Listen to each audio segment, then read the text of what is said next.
Krisha, Yeah. just because you see a police car doesn't mean you're under arrest. Oh. I know You're right. old habits die hard. They do.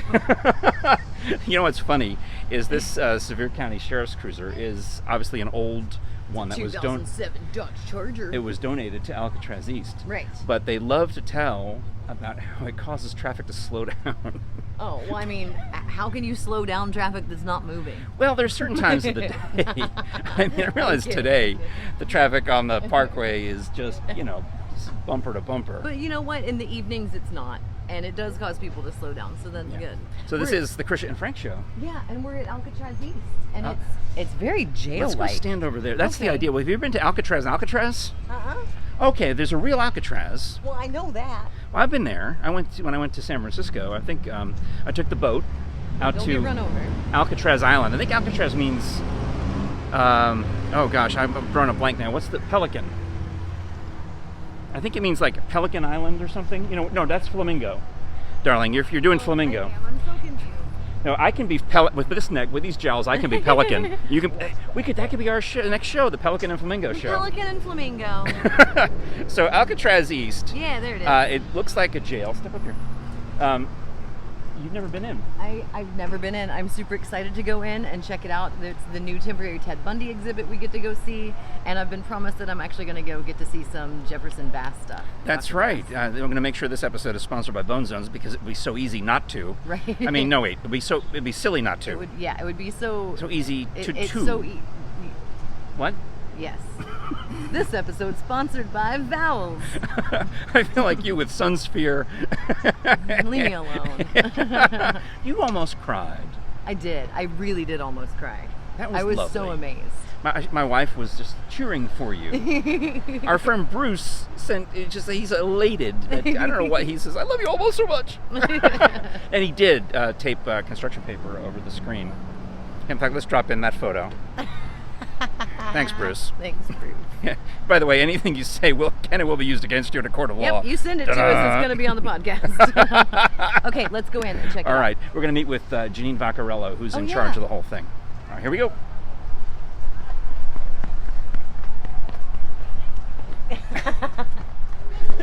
What are you trying to do? Escape the law? No, we got to mask up. Oh, we got to mask up, yeah. Okay.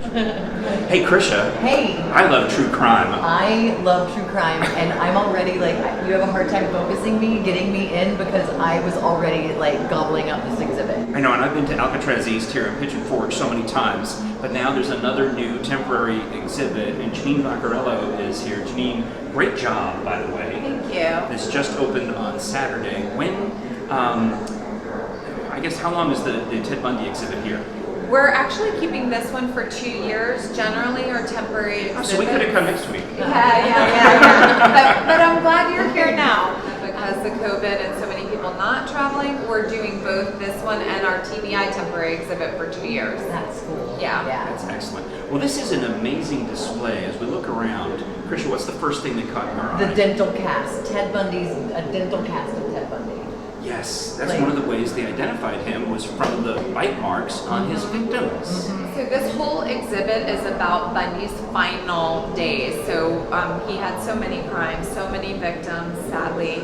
And so this exhibit is called From Car to Incarceration, Ted Bundy's final arrest. So it does talk about most of the Florida stuff, but specifically his final victim, which was Kimberly Leach, 12-year-old. We do mention the Florida State killings, which also is the dental cast was from that. Right.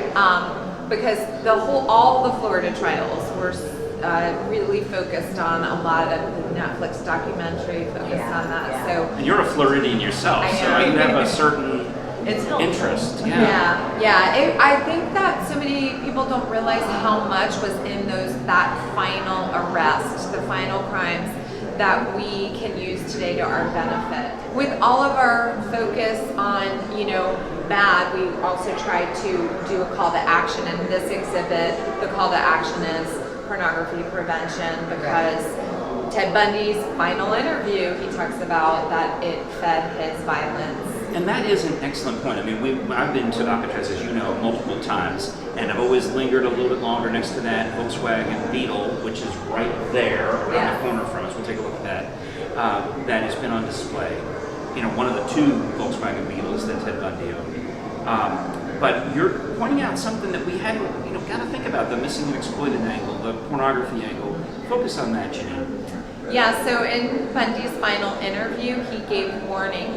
He did say he recognizes he can't blame pornography, but he wanted to give warning to the public that you should pay attention to what your kids watch and how they can find and discover things. It's not hard to do. It's not hard to do, and this was back before the internet, and he said he definitely felt that specifically violent pornography ignited that beast in him when he combined it with liquid courage. So when you factor in what we have accessible today, which is the internet, and then shelter in place, which they're expecting the pornography numbers to even be higher. I mean, seriously, no one had heard of OnlyFans until the pandemic. It may have been around before. That's when we all heard of it. That's, the amount of the volume is doubling, tripling, quadrupling. And it's individuals putting themselves out into the world. But what I love about what you guys do here is you do have a call to action for your exhibits. And it's not just, hey, come, ogle at some of these things that may be troublesome or that are interesting, but you put a call to action behind it, which is something that I don't think a lot of people realize that you do here. Yeah, it was very important to us when creating this museum. As with all museums, the purpose of a museum is to teach education, history. It's our nation's history. So that exists, but we don't want to glorify the criminal. So it's what can we learn from the criminal? What can we learn from what happened to prevent or to encourage law enforcement careers or to encourage community environment, whether it's volunteering for one of these amazing organizations that we talk about that focus on how you can help prevent pornography or how you can help victims. Right. Yeah. So because as I look on the wall, I can see right there that 6 of Ted Bundy's victims survived. And those are just known victims. Right. Yeah, there's probably so many that we don't even know, and they suspect more, but those were the ones that they know for a fact that they And you're absolutely right. I mean, you think about shows like Criminal Minds, and even going back to Silence of the Lambs, when we got into that whole idea of the investigating the psychotic criminal mind, and Mindhunter and all those type of shows, it flips the game and you realize we're not glorifying it, we are learning from past tragedy. Absolutely. And I mean, not all the times, like Ted Bundy actually did end up confessing. We don't always get that luxury, but you can kind of backtrack for the whether it's forensic evidence and what forensics exists that make us study more or learn more. Someone asked me, there's actually a decline in these, serial killers, and I said, that's because of technology. The technology that exists, the surveillance that exists. It's much easier to get caught now. Again, back to Ted Bundy. I mean, we watched the movies and the Netflix and all the things. How many times did he evade capture just narrowly? Oh yeah, just all it took was one happy little incident. Correct. Skewed it. Correct. And bringing another fantastic point to our exhibit is, and you already mentioned standing behind us, is the Pensacola Police Department uniform that was, during that era. And that was a routine traffic stop. That was a patrol person, had no idea who they were about to pull over. In fact, Bundy gave him an alias, which was common back then, because they weren't able to connect the dots. Yeah, he often did that. Yeah. It took him 2 days to know that that's who it was. Right. Yeah. So it's like this unsuspecting patrol officer, David Lee, he had that gut feeling that something wasn't right because it was the middle of the night. He was pulling out of a parking lot of a restaurant that was already closed.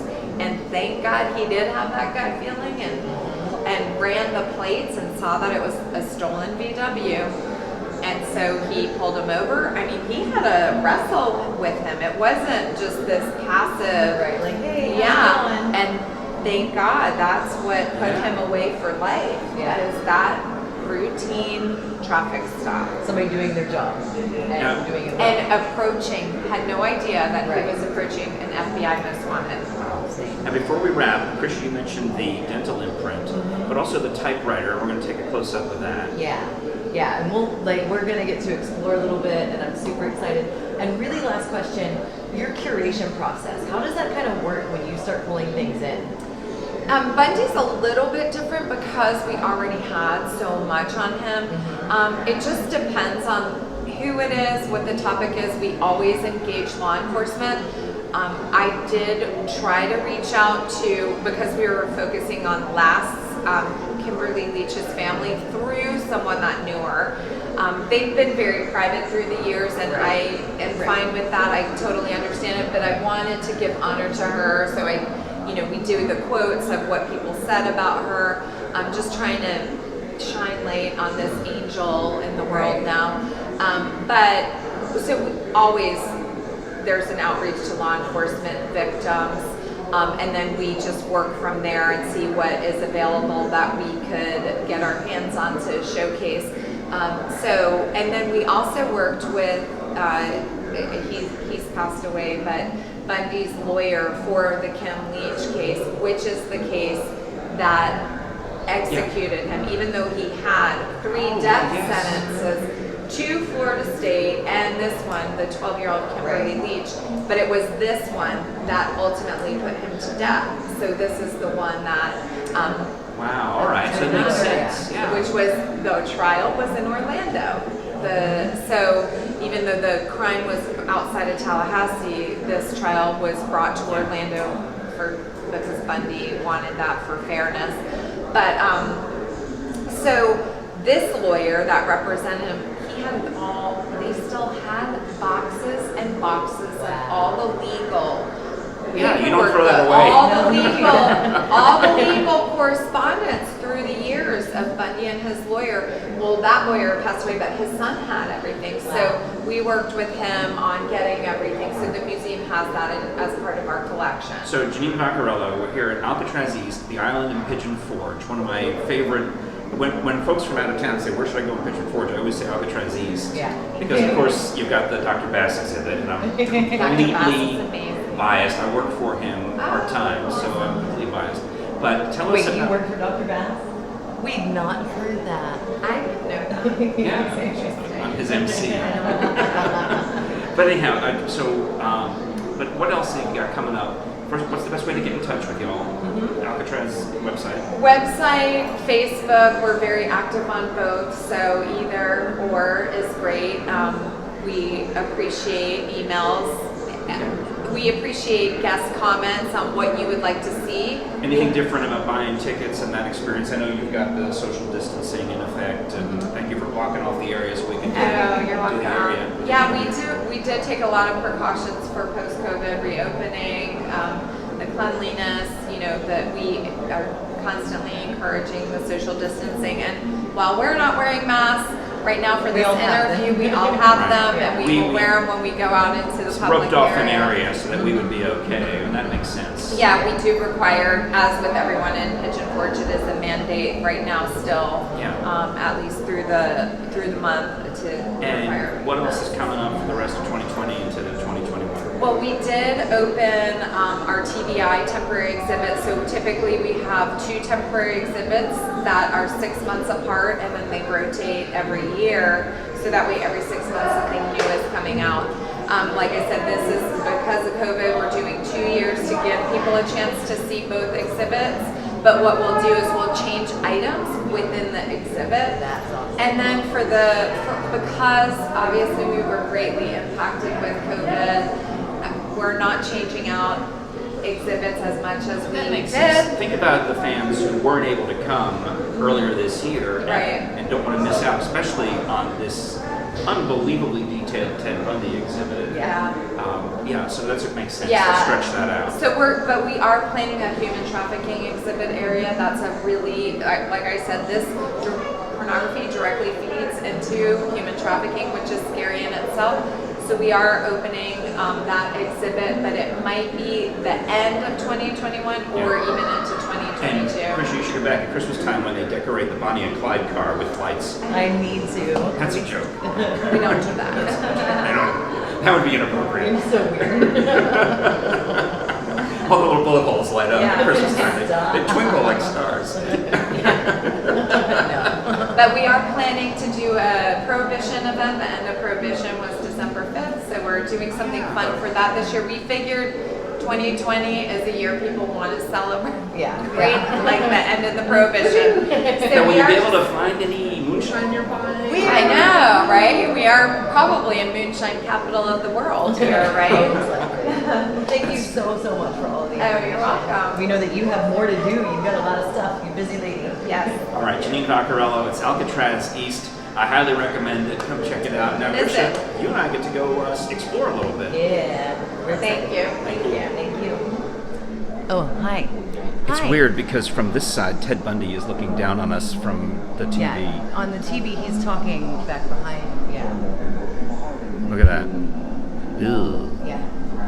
So this is Ted Bundy exhibit, and we're getting to like poke around a little bit. And this is the dental cast that I mentioned, and they were actually able to identify. Say that again? They were able to identify one of his victims by a bite mark. Yeah. And then the typewriter, because he insisted on defending himself in two of his trials. Yeah, he was smart, but crazy smart, you know? But here's the crazy thing. The lawyer that he was defending himself against loaned him this typewriter because he wanted it to be a fair thing. Okay. Yeah. So look at this murder kit down here. Oh my heavens. Oh wow. I mean, you and I are both fascinated by true crime. As I mentioned to Janine, she was surprised to know that I actually work part-time for a forensic anthropologist. But because obviously I've got a scientific interest in this stuff. And just, it's such a huge, like Ted Bundy is such a huge story in our country. And of course it's not like, oh, it's so cool, but No, it is so it's cool. tragic because that- what makes it cool is the investigation and the things that go behind it and all of the different stuff that you have no idea happened. And if you're interested in those things, this is where you can figure it out. Let's show. Now, during our conversation with Janine, she focused on Bundy's final arrest, which is documented quite a bit His here. arrest record. So that's amazing that they're able to access all this stuff and find a way. But it's the right place for it. I mean, where else would you put it? You know? And the tribute to Kimberly Leach. And then on this side, we're talking about... Our tripod. Oh, yeah. We're talking about all the different ways to try to prevent crimes like this. And that's ultimately a message here at Alcatraz East, is let's acknowledge these tragic crimes, but stop them. Right, and just education. It's an education in existence. Like, look at all those beautiful women who are the victims of Ted Bundy. That's just... It really is. I love the way that they put their exhibits together. That's his Volkswagen, one of his two Volkswagens. I mean, we're not a reproduction, actual. It's the actual, and that's the one I think that she said that he was pulled over in. Yeah. With the officer. Right, because the first one he had gotten rid of. Right. At some point. And let's see, here's a mugshot. And he was, I mean, it's hard to say this, Krisha, but he's a handsome devil. I mean, right, and that's the thing is that so many people are just normal people. Like, you could walk around and you would pass them in the grocery store and you would not know. And I mean, we all have friends that we think are serial killers, but really, it's probably the normal-looking guy. Yeah. You're pretty normal looking. I'm fine. But thank you so much to Alcatraz East for letting us come and check out this exhibit. And like she said, it's going to be here for 2 years. Yeah. And so there's not... So I do feel a little guilty about asking for special access the day before it opens to the public, but they said yes. Why? Why would you feel guilty? I am playing along. It is opening. Yes. That's right. And when you'll see this, of course, it's opened on Saturday. So Yeah, so and there you go. they let me park illegally. Apparently, I carry some sway around here. You must. Did you know that? You must. They said, here, you can use the employee restroom, and we'll and tell Krisha to just park in the employee illegally marked spot, and we'll go let her in the back door. And they did. They let me in the back door. I'm so excited. So Krisha, Yeah. This episode of the Krisha Frank Show is brought to you by bonezones.com. Don't forget the S. Bone Zones, and I feel like we're standing in the Bone Zone. It's the easiest commercial to do because we're here still at Alcatraz East in front of photographs of Dr. Bass. And you were just showing me... cremains. Uh-huh. And bones, bone fragments. There's some teeth over here. And this is my jam. This gives me happiness. And this screen is when you're excavating a body, you would put the dirt through here and catch the bone fragments in it. Right. It's kind of like when you go mining, like gem mining up in Gatlinburg. It's the same thing, except you're looking for bones. And you use different size screens during the course of the sift. So this is a tighter screen down here. So you start with the big, and then when you work your way down to the tiniest of fragments. And then you have pictures of Dr. Bass, the shovel. What do you think the shovel's from? I guess from burying somebody. I guess so. And then, like, this whole area is so cool.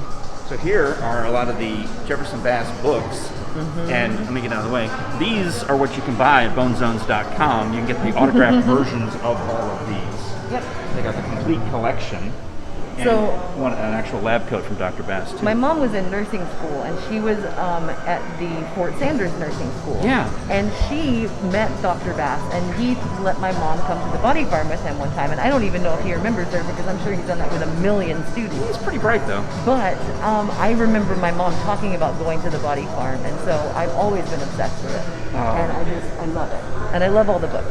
Yeah, so when you go to bonezones.com, you can get some souvenirs that are pictures of Dr. Bass on the t-shirts. You can get them autographed. You can get if you just want a picture, an autographed picture of Dr. Bass, we got that for you. Yeah. All sorts. I said we, because I guess technically I do I just work on the side hustle for bonezones.com. All of your hustles are side hustles. At this point, they are. Okay, we'll get out of the way so people can go.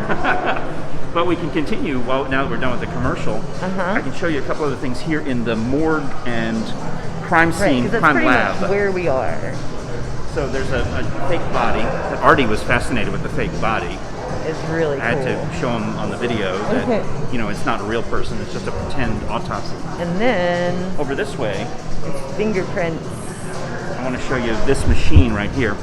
Okay. You know, Dr. Bass, and in the Jefferson Bass books, you read a lot about Art Bohannon. Yes. Who was a Knoxville Police Department investigator.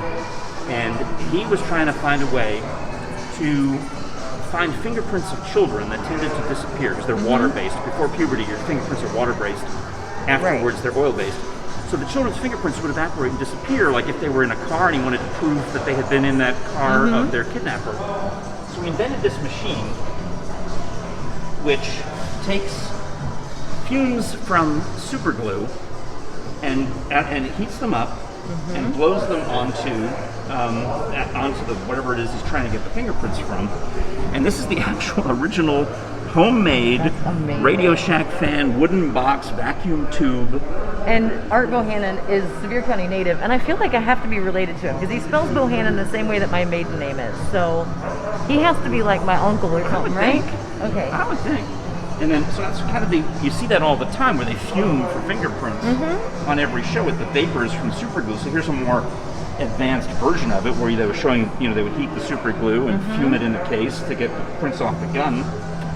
And that's kind of what Art invented. And then here we see the scope shows you the fingerprints show up. And what's amazing to me is this worldwide thing you see on every movie, every TV show is from Knoxville. It started right here. Invented in Knoxville and a Sevier County native, which is pretty cool. Yeah. All right, Frank. I feel like we need to go explore. Okay. There's a picture of one of Ted Bundy's Volkswagen Beetles. And then... Do you think I could go lay in there in the passenger seat? No. No. Why? Am I too big? I mean, yes. All right. But no, they I don't want to I don't want to give away the ghost here, so I don't want to am I okay? Yeah. Okay. I don't want to show I don't want to show everything behind us. Oh. So I'm trying to cheat a little bit because I want people to come here and see all the other cool stuff that they have. Yeah. But the thing is, you've got time, Mm-hmm. but the social distancing here, you can definitely tell. Oh, there's spots on the floor Right. that tell you, so that's why we're good. And, you and your group, your party, have to stay away from the next group or party. We're now out in the open to the public area, so we masked up. Yeah. But I'm fascinated by the Volkswagen Beetle and by the stories, including the part about how he had the fake cast on his arm to get sympathy, which you saw, they used that in the movie Silence of the Lambs. They took some true things from Ed Gein and Ted Bundy and others and applied them to James Gunn, the killer, the fictional killer in Silence of the Lambs. And it's really cool once you start researching this or you even walk through this, some of the things that seem familiar that have been used in movies and in radio shows and in TV shows, because it was 32 victims that he admitted to. That's awful. So and then that's the Bonnie and Clyde car, you see. But that's not the real. The reason I made the joke about that one, Krisha, is that one's from the movie. That one's Warren Beatty and Faye Dunaway used that car. Warren Beatty. So that's why I made the joke about Christmas lights popping out of the artificial bullet holes that were put in by the movie special effects people. But this one, that's the real deal. Real deal. And over there is A.C. Cowling's white Bronco. That's the one. Remember, there were two white Broncos in the O.J. Simpson case. There's the one, the murder car, if you will, that O.J. drove personally. Well, because it had blood all over it. They had to take the whole thing apart.